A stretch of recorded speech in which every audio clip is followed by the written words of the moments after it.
So, I am Nishan Shaftan, and I'm making a video today. I haven't made a video in a very, very long time, mostly because I didn't want to, but lately there's been so much truly insane garbage going on that I couldn't resist the temptation to say something. And I mean, sure, I've been saying something on Getter and saying something on Twitter, but say something with my mouth and my face and stuff. So here I am. As far as what I'm here for today, to talk to you guys about, whoever might listen to this, I want to talk about Amber Heard, Me Too, and also myself. When people, these days it seems like everyone kind of fancies herself a journalist. And I'm not, but just as a person who's editorializing on a topic in public, I feel like it would probably be in order to start by giving you my bias. So, my bias. First of all, I'm a woman. I'm an adult human female. Also, I'm a survivor of child abuse and domestic violence. When we had the whole Me Too cultural adventure as Americans, it looked for a moment like maybe people were going to start to care, right? We had all these women coming forward with all these stories, a couple of men, stories of, we're going to be abbreviating things and carrying on like weirdos because the censors will come get us, but, stories of essays, stories of workplace botherings, stories of accosting and endangering, these sorts of stories, right? We had lots of them come out, lots of people came forward. They were very brave, very stunning. It was great stuff. And we started talking about our culture, this idea that exists in society that justifies essaying people, mainly women, to a lesser extent children, also sometimes men. Great. We're talking about it, we're worried about it, we're all getting together, we're agreeing. That's no good and very bad. That's definitely a bad thing. That's not how we should treat people. We shouldn't be okay with people treating people that way. Awesome. Big fan of that. Huge fan. I was all about it, right? And even when all of that was in full swing, there were still some whispers. People seem to be pretty about it if the folks making the accusations weren't too sexy, if there were very large scabs of them, if they weren't accusing anyone that was still very well liked and popular or anything. But depending on who was accusing what of whom, people were still getting kind of whatever. But I figured, hey, nothing's gonna be perfect, right? It's mostly kind of sort of okay, at least it's getting better, right? Well, then we had Miss Amber Heard accuse her husband, Johnny Depp, of domestic violence. Specifically accuse him of chucking a phone at her face, and there were lots of photos of what looked like a phone-shaped bruise on her face. She requested a restraining order, left the marriage. They agreed to settle it out of court and put out a joint public statement saying they had a dramatic, passionate love affair, and sometimes things got a little gnarly, but nobody made any false statements for any kind of financial gain or anything like that. It was all love, not abuse.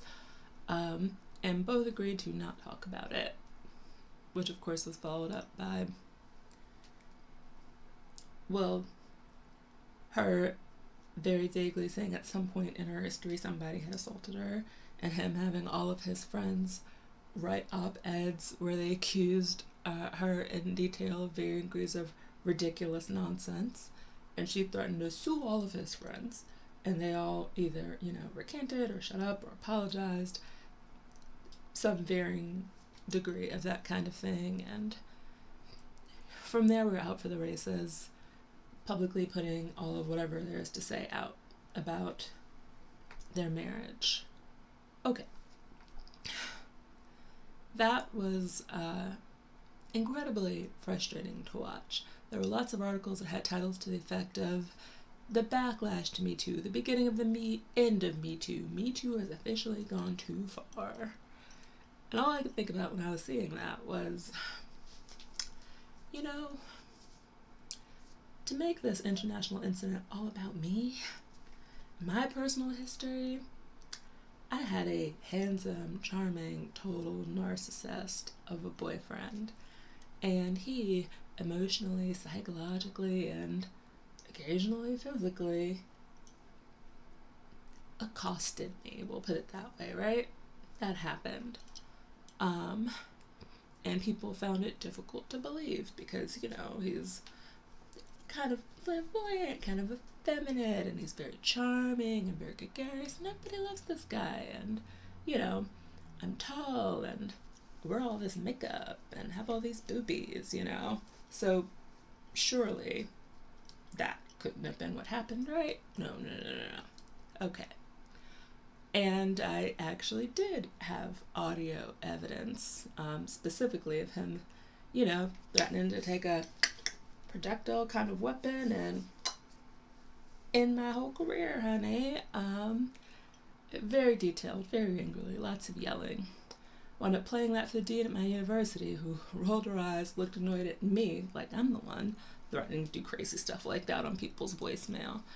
And, you know, after he'd spent the entire session that they arranged, like 6 months after I reported him for doing bad things to me, accusing me, and then, you know, played evidence that, no, it was definitely this dude. And then they agreed to, you know, give him community service, and nothing went on his record. And last I heard, he was a lawyer working with domestic violence victims.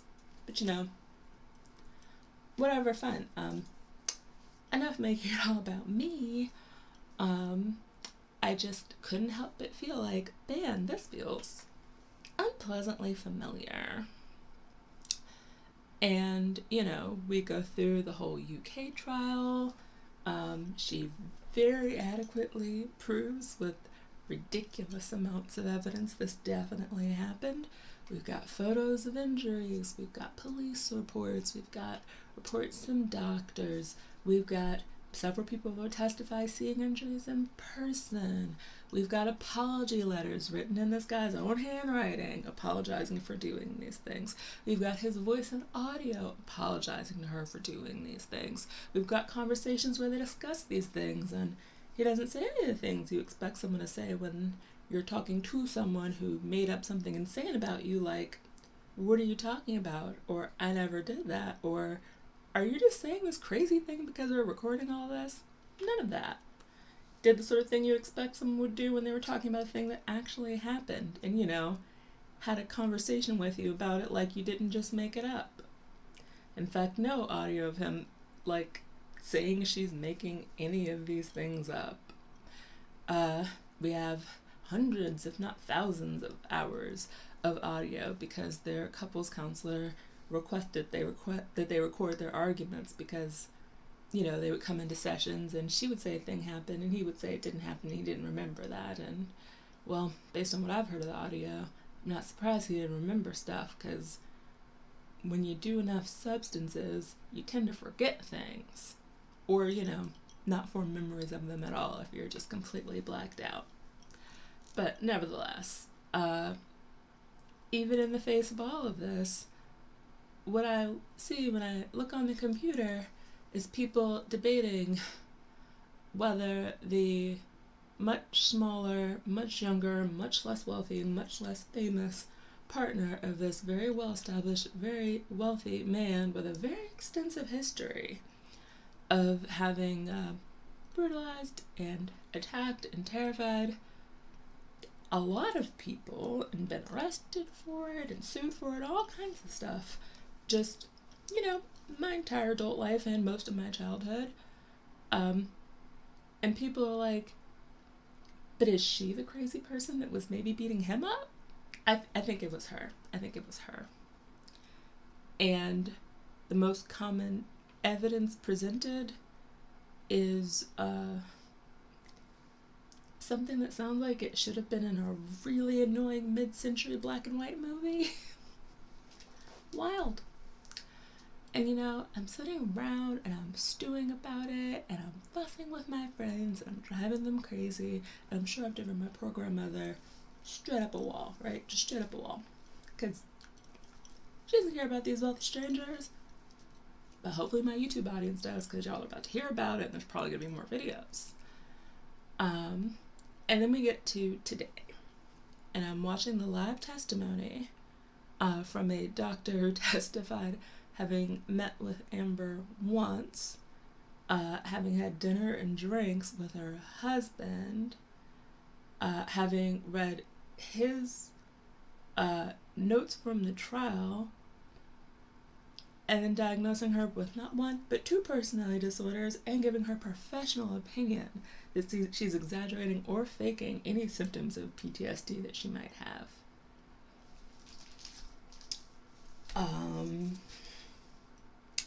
Wow, I can't believe that's real.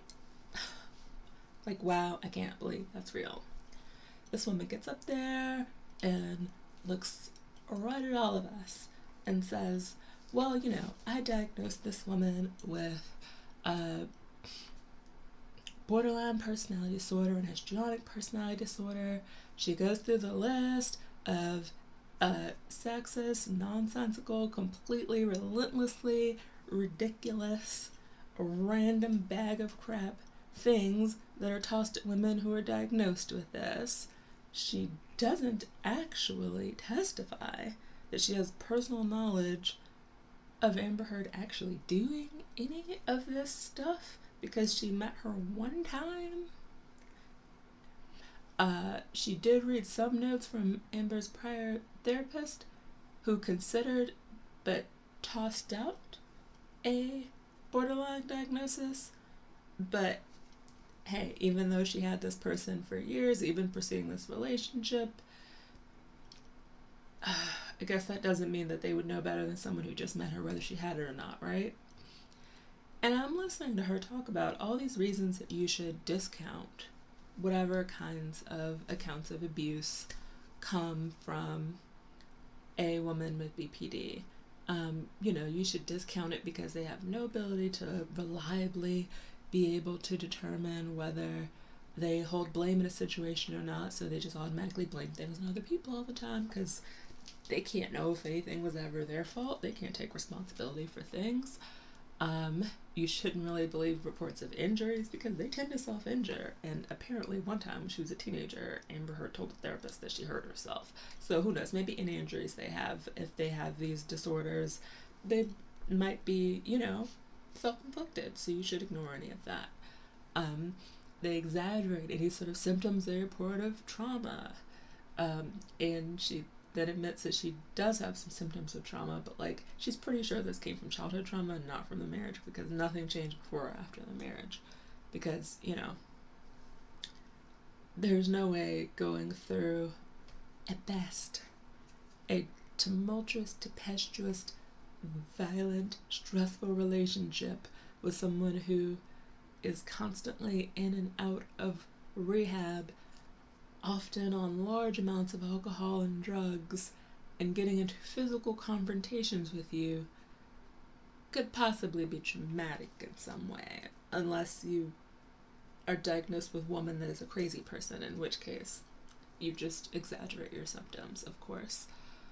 And this woman's kind of going on and on. At one point she says that, you know, the thing that she found most characteristic of her assessment of this woman is just, you know, huge amounts of suppressed, hidden, but definitely real rage. And one of the examples was her striking a woman whose name was Miss Pennington in the face suddenly at Thanksgiving dinner. And I'm like, wow. I mean, admittedly, that is a kind of out there thing for somebody to do, and I hadn't heard this story before. That's interesting. Then we get to cross-examination, and according to the testimony from Miss Pennington, she hit Amber out of nowhere, and apparently Amber hit her back. Okay, so I hope that you didn't diagnose her based off of getting that rather important detail wrong. Also, weird to be diagnosing anybody based off of an affidavit from some other person you also didn't meet. Like, okay. They go through this woman's testimony and she doesn't remember pretty much anything, certainly not what she said.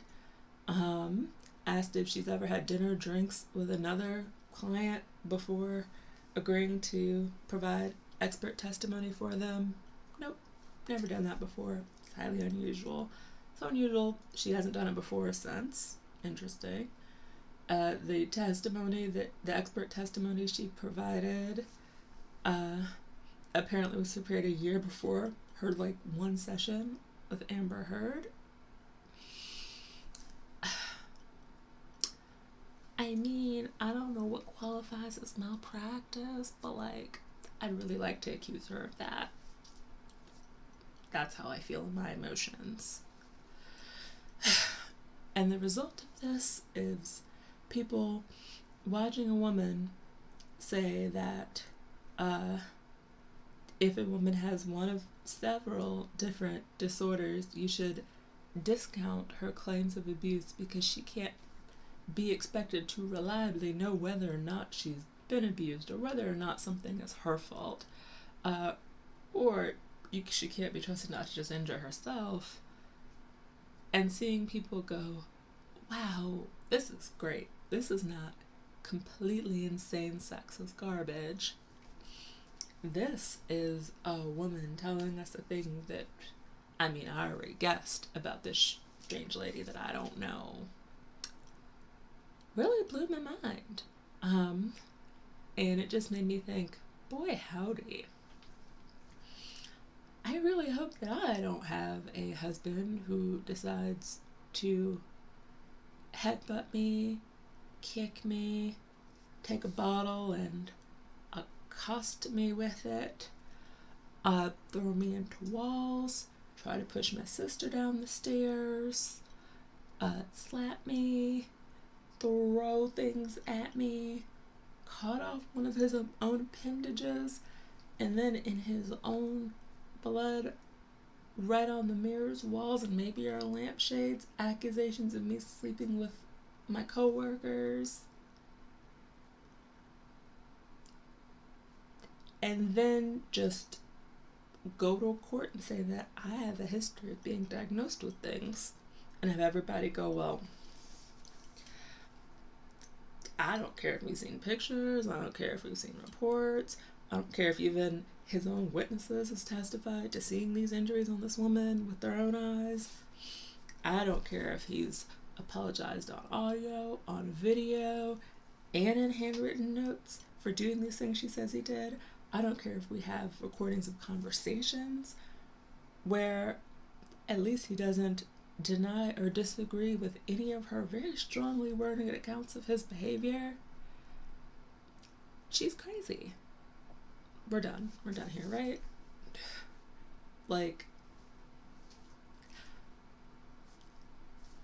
It's very easy to not care about certain kinds of women and to discount them and judge them. And I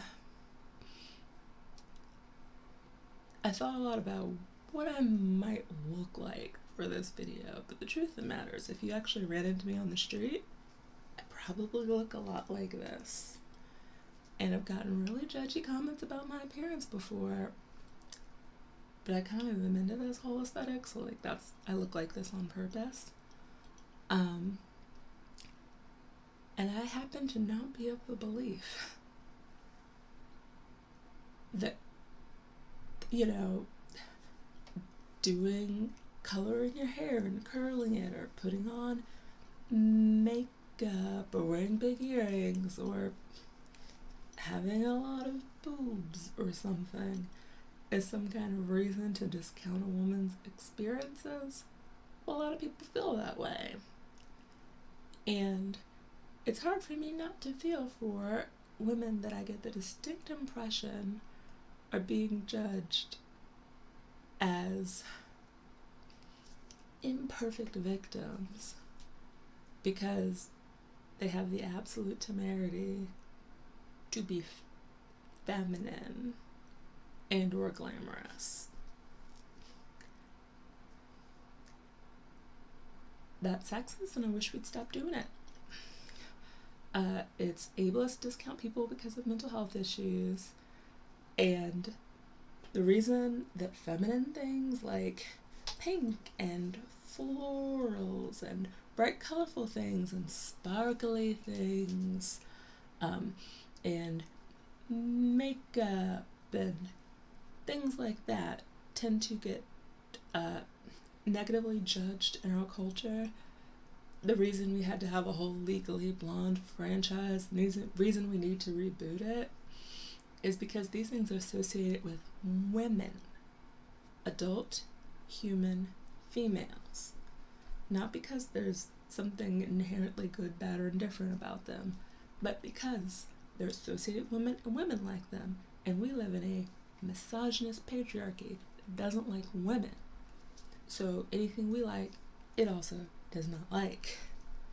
So when women are judging other women, judging them as worthy of their time, their interest, their sympathy, I would just like to put out there that we should keep in mind that under patriarchy, all women are subject to misogyny.